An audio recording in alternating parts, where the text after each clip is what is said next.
Hey everybody, this is Cierra from the Kenton County Public Library, Local History and Genealogy Department.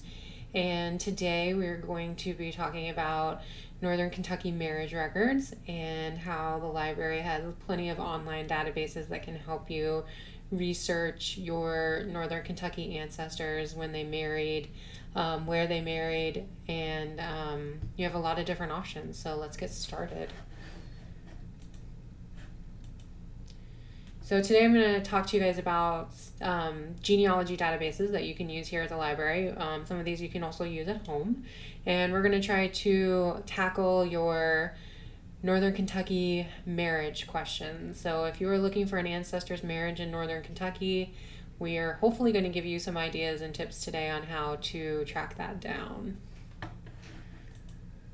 So the first thing you want to do is basically get started. And I always tell people start with what they know. So get an index card out or a scrap piece of paper and write down who you're looking for, when and where you're looking for them, and where have you looked. So obviously who you're looking for should be pretty straightforward. You're looking for a couple.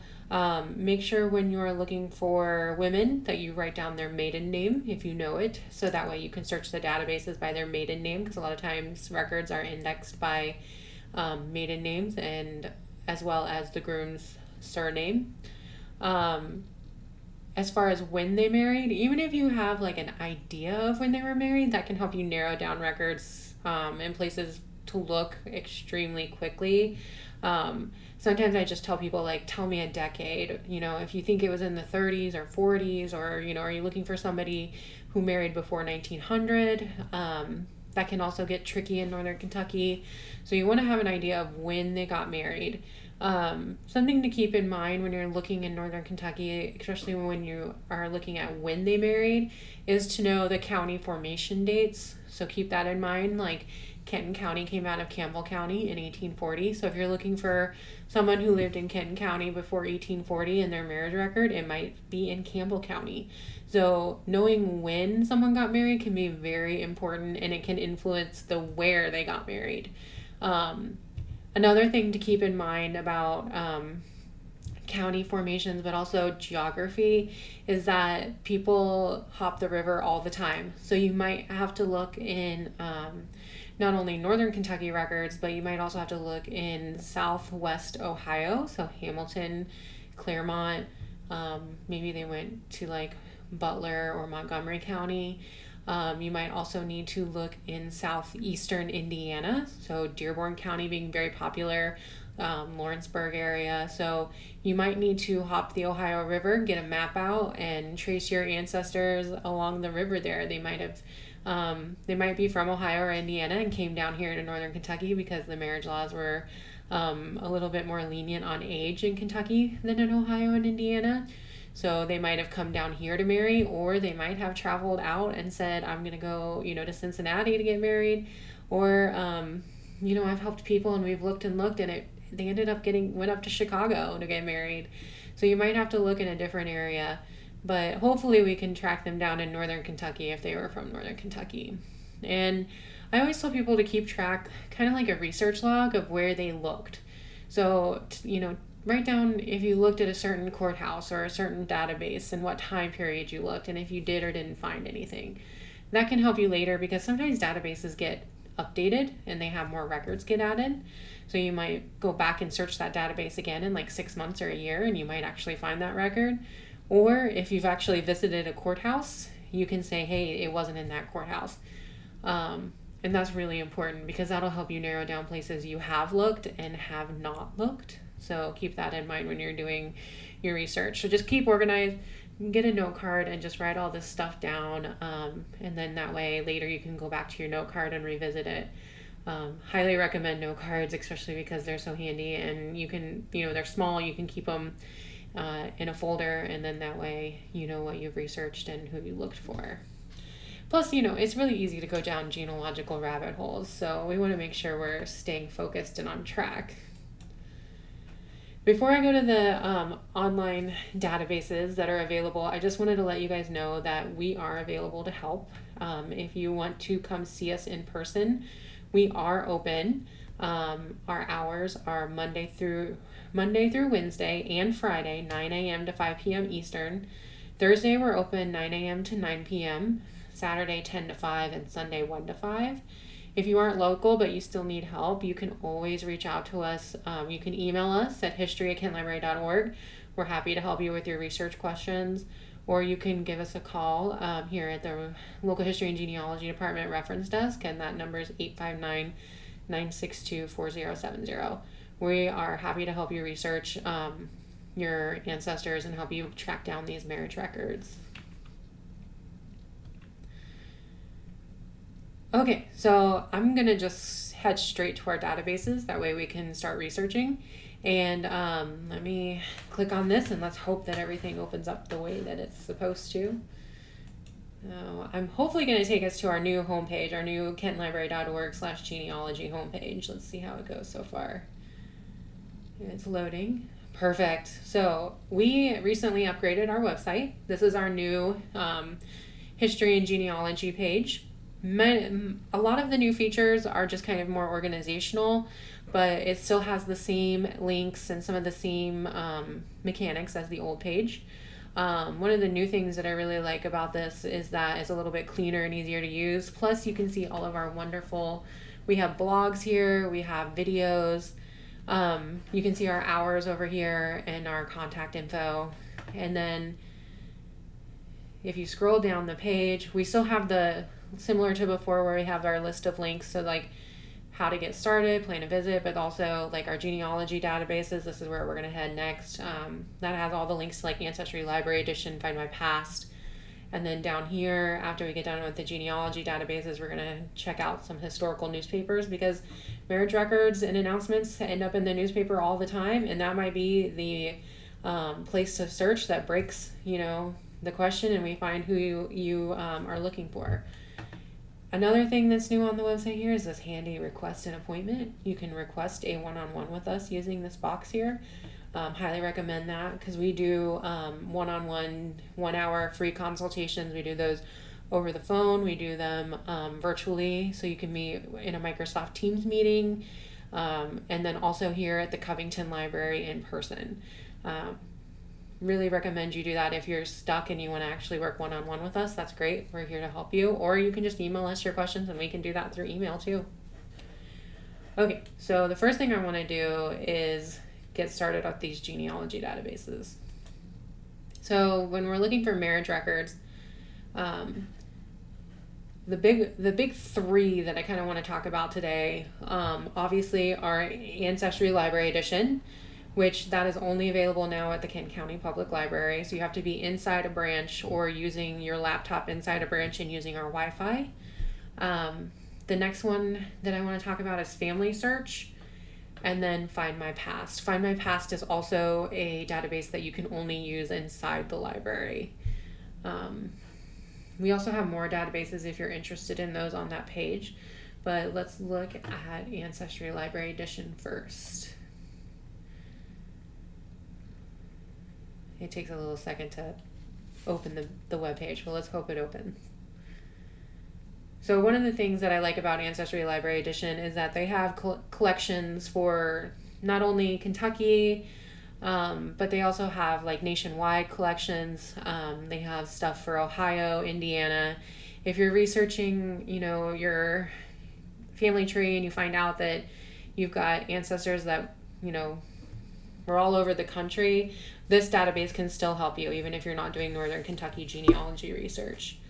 So one of the things that I recommend that people kind of start experimenting with doing more often is using the search bar up here at the top, where my arrow is right here, to search, and getting to know the card catalog. The card catalog sounds scary, but I promise it's not. One of the good things about the card catalog is that you can search all of the ancestry collections by their title or keyword. And what that does is it lets you narrow down. They have 10,844 different types of record collection. Well, we're only interested in today in looking at marriage records, and we're going to start with Kentucky. So I'm going to search just for collections that have the word Kentucky and marriages in them.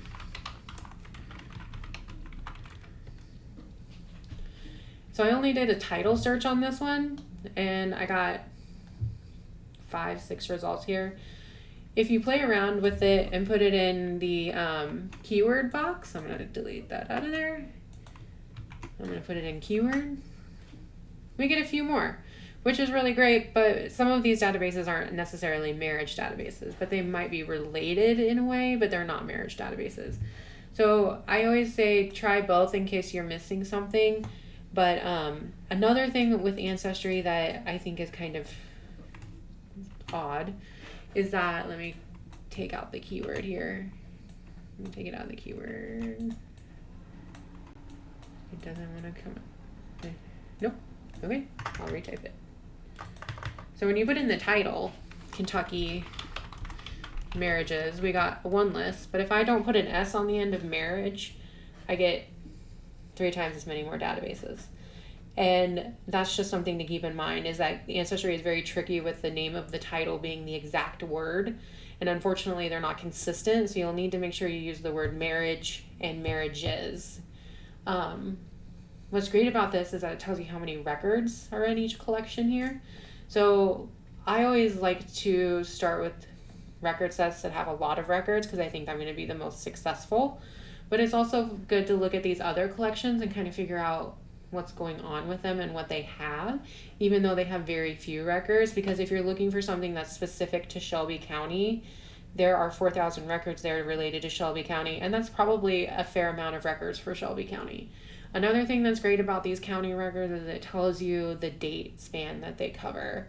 One thing in the marriage index and records up here for like the whole state or they're the whole state one, is that this range isn't the range for every single county. It's a range of all the records, and some of them may go back to 1783 and some of them might go to 1965, but not all of them do. Not every county is like that.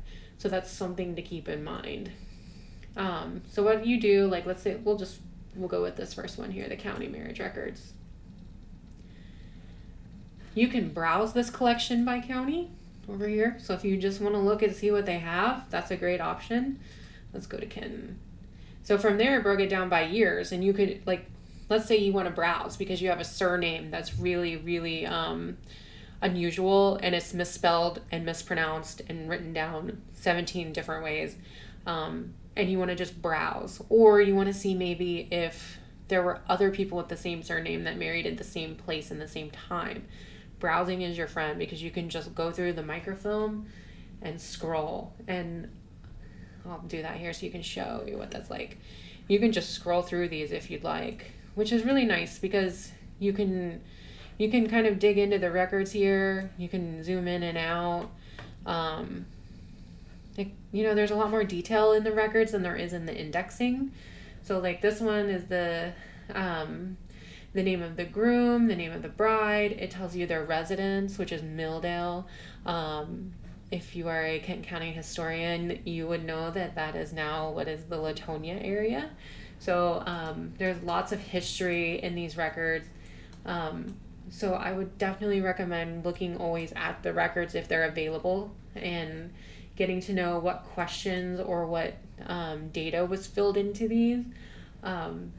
This marriage was done in the presence of probably looks like S.A. Rice and Jenny Rice, and scrolled in a little too far, sorry about that. And it was done by the Justice of the Peace. So we know that it was done at the courthouse. Let's see here. Let's find one. Maybe there's one where it was done at the church. Maybe if we'll get lucky and we'll just keep. Oh, yep, we did. So this one was signed by Reverend J.L. Blackburn, pastor at the First Presbyterian Church. So you even got some church data, and that might not be indexed. So that's always a good thing to look at the actual certificates. This one's even got more information. Like the father of the bride was present and counted. So that was probably because the bride is 17 and under the age of 18. But that's always good things for you to kind of note and write down for your genealogy.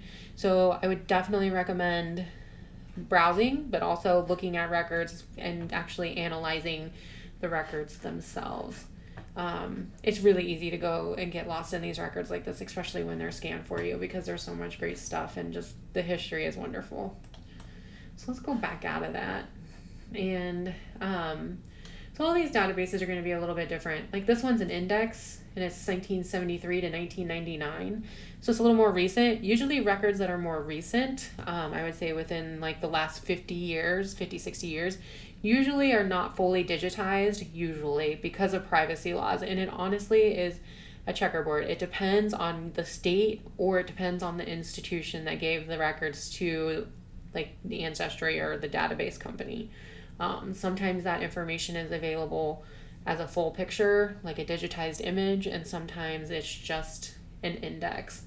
This one is not browsable, but we could always put in the marriage location as Kent County and just kind of see what comes up here. One nice thing about Ancestry is that it does a drop-down box for you, and I always click on that because it's very handy to do that, and then just hit search. So there are Kenton County marriage records in this database. They're from 1973 to 1999. We can view the record, but what that means is mostly it's just going to be like an index card. So it's just going to tell us a name, a date. There's a little bit of biographical data here. Some things that you'll want to pay attention to if you want to get the actual copy of this record is that it does have the volume number down here and the certificate number. So paying attention and really analyzing all of the data that's available on a record is really important and handy for going later and getting a full certificate. So that is on Ancestry as well in the U.S. Marriage Index 1973 to 1999 collection. There, like I said, there are a ton of great databases. I'm just going to kind of pick and choose a few here to show you, but there's so many great places that you can find information. Ooh, went too far. So you can even look at some of these other indexes on here, but they're mostly going to be like that last record where it's just kind of like a snapshot of the record as typewritten. It's not the actual image. And like I said, Ancestry also has records for not just Kentucky. We could change the title here, and like let's say your family you decide that you want to look at Hamilton County. Well, just change it to Ohio, and all of the Ohio databases come up now. They have their own Ohio U.S. County Marriage Records collection here. It has over 18 million records. That's a lot of records. So we'll click on that database. And again, you can browse this one by county. So there's our neighbor there, Claremont County. So a lot of people from northern Kentucky that maybe live on the river on that side of the east side of the river, like Campbell County, they sometimes marry people that were opposite of Campbell County and New Richmond, and those marriages would happen in Batavia. So that's always something to keep in mind. People also would get married in Hamilton County. So that is Cincinnati, which makes sense. It's right across the river from Covington and Newport. So a lot of people hop the river and would go over there and make a day of it and get married. Back before cars, there was plenty of options. There were trains, there were boats, ferries. I mean, there are a lot of options for getting across the Ohio River and getting married in Claremont or Hamilton County. So keep that in mind too. What's great is, again, you can browse these. They have records there that go back to 1808. And let's see how far forward they go. 1971 already. So that's pretty current. I mean, for a full database of records, that's pretty awesome. So that's something to keep in mind, that's available to you. And that's all on Ancestry. We can always go later and look at like courthouse indexes or more specific and specialized indexes from other places outside of online databases. But you have a pretty good chunk of Hamilton County marriage records to look at there. So keep that in mind if you get stuck like with looking for Northern Kentucky ones. Check across the river because sometimes it's there. Okay, so I'm going to hopefully back out of here and we're going to go back to our genealogy databases page. It worked. Wonderful. So I want to talk about FindMyPast. FindMyPast is basically kind of like the British, UK, Ireland version of Ancestry. It has a lot of like wonderful like European collection, but it also has a amazing collection for United States marriages, and it also has a great collection of the Diocese of Cincinnati parish records. So if you have a Catholic ancestor that lived in northern Kentucky and you can't find their marriage over here, this database has indexed the Diocese of Cincinnati record, and we might be able to find it over there for you. So their card catalog is down here in their quick links, and you can view all the record sets. So on this database, you're going to put in United States marriages, and you'll get you have a couple different options here. The first one is their generic United States marriages. This covers the entire U.S., not just Kentucky, Ohio, or Indiana. So this is another great option if you're researching family anywhere. Over 249 million records. So this is a very substantial collection. Another collection that they're offering is the Freedmen's Bureau marriage records. There are 39,000 records in here. This is fantastic because this is the Freedmen's Bureau was established after the Civil War. It helped newly emancipated slaves basically create documents, and one of those documents was that way they could have a certificate to show they were married. But the Freedmen's Bureau also did other great things for education, banking, but it also helped with creating a paper trail and creating vital records. And so if you are researching your African American ancestors after the Civil War, the Freedmen's Bureau records are a potential gold mine for you. So you should definitely check that out. I'm going to click here now to do the record set for United States marriages, just because I want to show you guys kind of how the different search function works. So you can definitely type in like who you're looking for, when, where. I always tell people to put in a place. So let's just start with Kent County. So like let's try that. What it does down here is it updates and auto-populates a records number for you, which is kind of fun. So let's click on that view.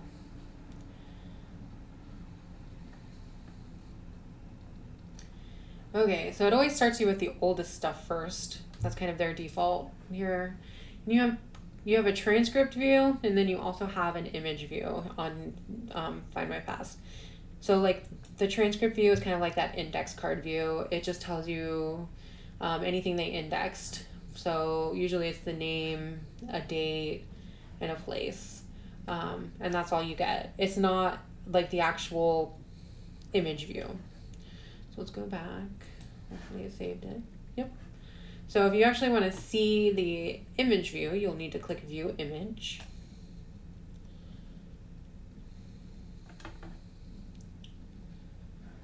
And here we go. So you can look at the actual image. You can zoom in and out. This is a very early marriage record, so it's going to be very simple. It just tells you the names of the parties, the date of the marriage, who married them, and let's see here, what does that say? I think it might be date of court. Kind of an interesting notation on that one.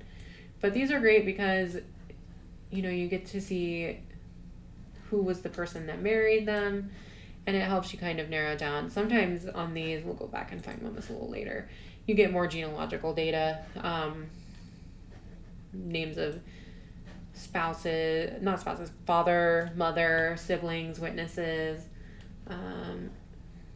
1895. That one's like 50 years later. Let's go forward a little bit. Okay.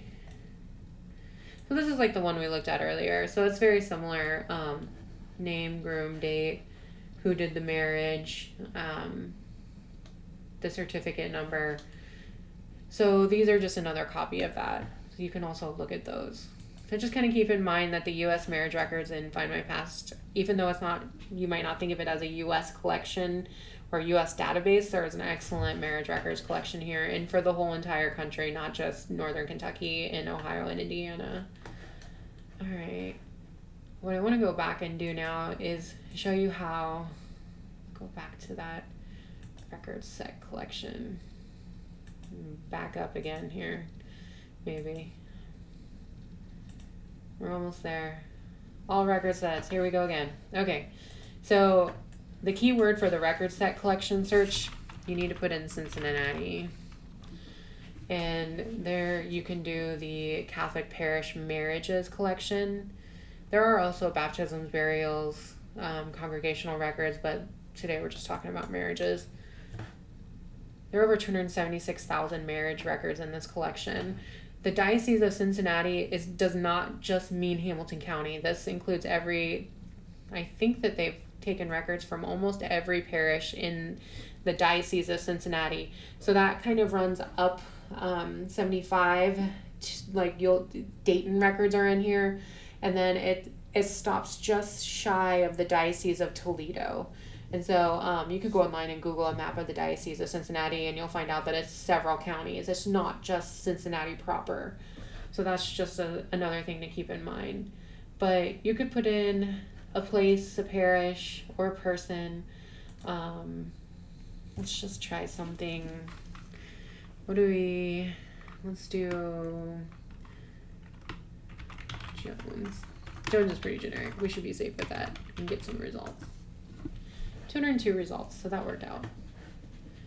So these tell you this one has Montgomery County in it. So it tells you the name of the parish, the marriage year, the spouse's name. Let's look at the image. This is fantastic stuff, and it's a gold mine. A lot of it is going to be in Latin or German, but if you get stuck, send us a copy of it. Or if you're here at the library, call over to us at the desk and be like, hey, I need help. Because sometimes we can figure it out with the help of some genealogy guides and some translations. But these are great because they have the name of the families, the date. Let's see here. There's the witnesses. There's all kinds of stuff going on here. Sometimes you get way more details about a marriage in the Catholic Church records than you do in the civil records. So keep that in mind. Also, sometimes in early records, there might not be a civil record, but there might be a marriage ban from the church. So keep in mind there might be different types of records, but definitely check out the Catholic Church records on the Diocese of Cincinnati collection. These are a gold mine. There's so many great things to look at here. Okay, let's go back. I'm going to take us back to the genealogy page, hopefully. We made it. Okay, so the next one is FamilySearch. I know a lot of you guys are familiar with FamilySearch. FamilySearch, one thing that is different about FamilySearch is that you need to create an account in order to use FamilySearch. That is free to do, and you can just click the create account up here. Again, with FamilySearch, they have a catalog, but they also have a records, so they're kind of different. The catalog is more like a library catalog. This is a records collection catalog, so they do function differently and search in different ways. So you can find a collection on here in this part of the search, and I always click browse all collections because I want to see everything they have. I don't want to be limited. From here, what you can do is type in a state, and it'll show me everything they have. So there are church records, church marriages, county marriages, over 3 million records.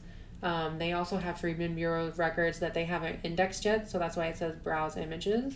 But that might be another location for those records for you to find. Let's look at the county marriages. So from this page, you can do a search by name, place. I'm putting Kent County in. Let's just see what we've got. No, it's gonna ask me to sign in. Alright, well, hold on for 1 second while I log in.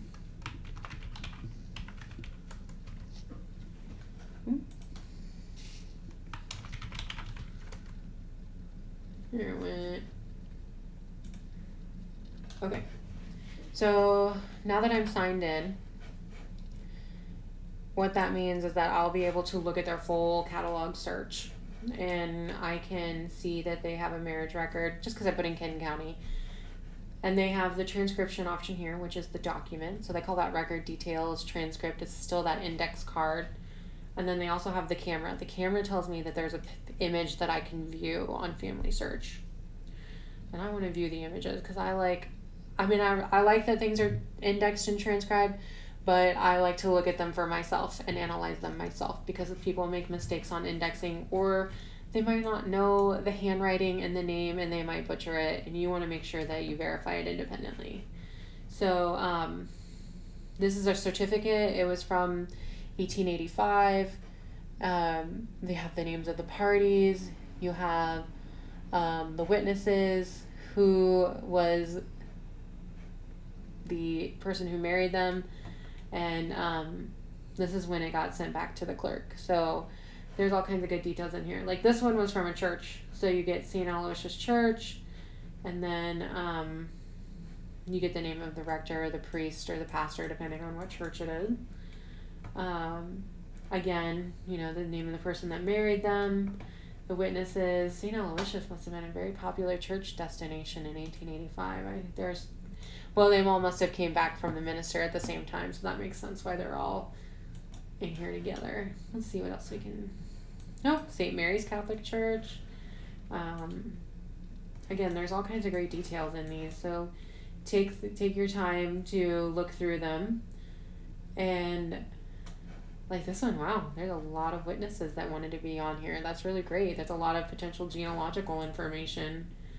But yeah, get to know the records themselves and analyze them, and make your own facts from them. So this is great. So this is just FamilySearch. Again, they have stuff for Ohio, Indiana. They have all kinds of Northern Kentucky records that span all kinds of time periods. So just kind of get to know the different records collections and what they have on FamilySearch. Okay, let's see if we can't get back to one more. The databases. Okay, so let's switch over real quick, and I just kind of want to point out that we now have a historical newspapers section here. That section is great because you can find cards, these beautiful cards with photos of all the different newspaper databases that we have created links for on our page here. Some of these you can use from home with your Kenton County Public Library cards. Some of them you can use for free, like our Northern Kentucky Newspaper Index.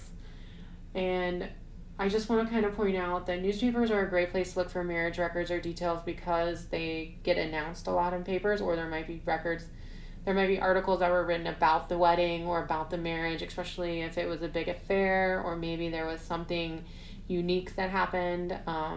You can also, in the later papers, you can find engagement and anniversary photos. So do check out the newspaper collections that we have, but I do want to highlight that Faces and Places link here as well.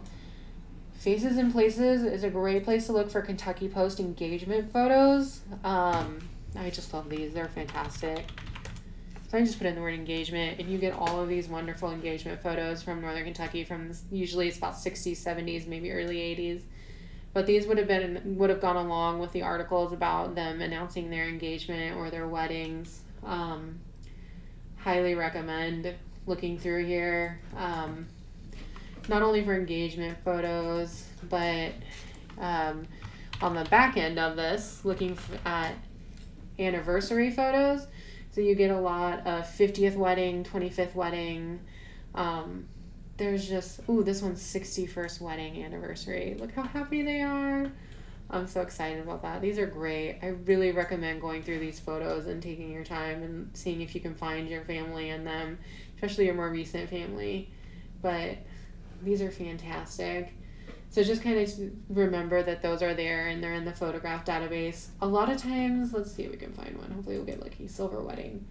That one doesn't have a date with it. But if we can figure out when they married and the silver anniversary photos in here, what we can do is kind of triangulate a date and a time, and we can go to that newspaper for that year, 50 years later, 25 years later, around the date they were married, and see if we can find the article that went along with it. Like this one got indexed with the date, September 2nd, 1965. So we could also look at the newspaper for the actual article that went along with the either engagement or anniversary photo. Okay. There's so many great ones in here. It's so hard to choose. Like, this is fantastic. I think that people don't know that these are a part of this collection, so I really like to highlight that they're in here because there's so many great photos that are available here.